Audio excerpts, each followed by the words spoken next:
I'm seeing amazing growth and responsibility built within my kids. They're more aware of what their goals are. They're more interested in how they're doing in class, so looking at their goal binders, and they look forward to Fridays now to dive into how much growth they've shown over the weeks, and just an overall love for learning. As for the goal binders and using that for voice and choice, the students now have a checklist, and they are setting goals, and that checklist is now related to their goals. So more recently they set their goals on double-digit multiplication or division, and now their checklist of choices is now more centered around their goals. So when they get their checklist for the week, it has both multiplication and division, so they can kind of see how they compare to each other.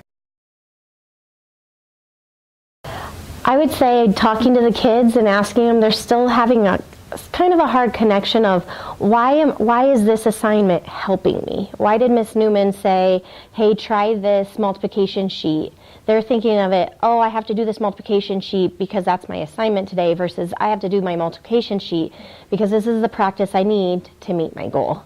So there's still a little disconnect between why we're writing goals, why do we have the binders, and why is this work important? So that's what I'm continuing on. I would say, obviously, for flexible seating, we talked about just not getting the materials we need to make it, and then class size. I've mentioned my afternoon class has 35 kids, and in the classroom, it's really hard to make flexible seating when there's no room to be flexible with.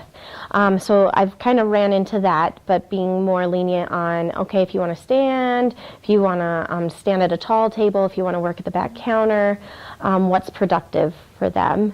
As for the goal binders, I really haven't had issues. I think maybe organization and having the kids still know, hey, okay, when I say turn to chapter 1, we're recording our reflex scores.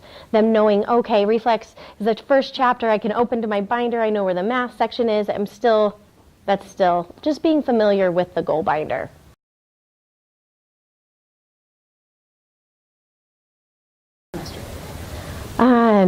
I think being more prepared on the sense of like, okay, if I'm going to give them an assessment, I need to make sure that data is back and quick so that the kids don't forget. And that they're, when they set their goals, we're revisiting those goals often. I don't think at the beginning of the year we would touch them, or I would even mention or why this lesson is important. And so what I've learned is just making sure that the kids are really aware of their goals, and making sure that they know that I'm aware of their goals, and not everything comes back around to that goal. When I'm creating my lessons over the weekend, I'm really thinking of how am I making this help these students meet their goals. So one way that through these two cycles is really focusing on what am I doing to plan my lessons to make sure these students are feeling successful setting these goals. So I don't want them to set goals that they can't obtain. So I got to make sure that I'm teaching lessons and giving them the materials that make them feel successful, but actually are successful. And I have to say, with the goal binders, I keep going back to those, but even through conferences, the parents actually visually getting to see not just the worksheets sent home every week, graded, but actually seeing the growth within their child from the beginning of the year until now has been huge too. And just using that during conference time rather than me spilling all the beans and saying this is their percentiles, they're actually seeing all that data listed.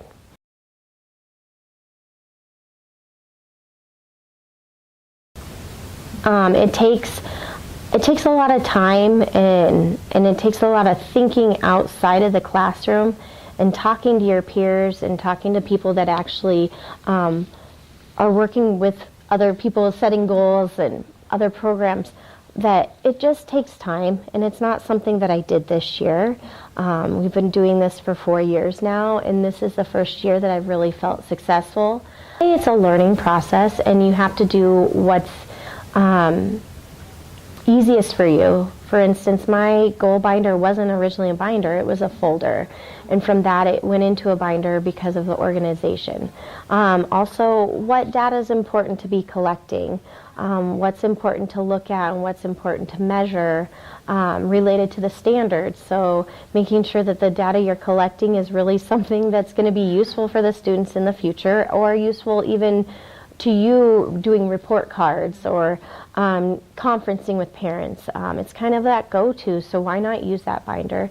And also it's just that accountability piece for these kids. There is a space on the report card that says students assess themselves and set goals. Well, until just recently, in the last couple of years, did I just say, yes, they did it, but not until recently did I really think about, did this child set a goal? Is this child focusing on that goal? Is this child assessing themselves?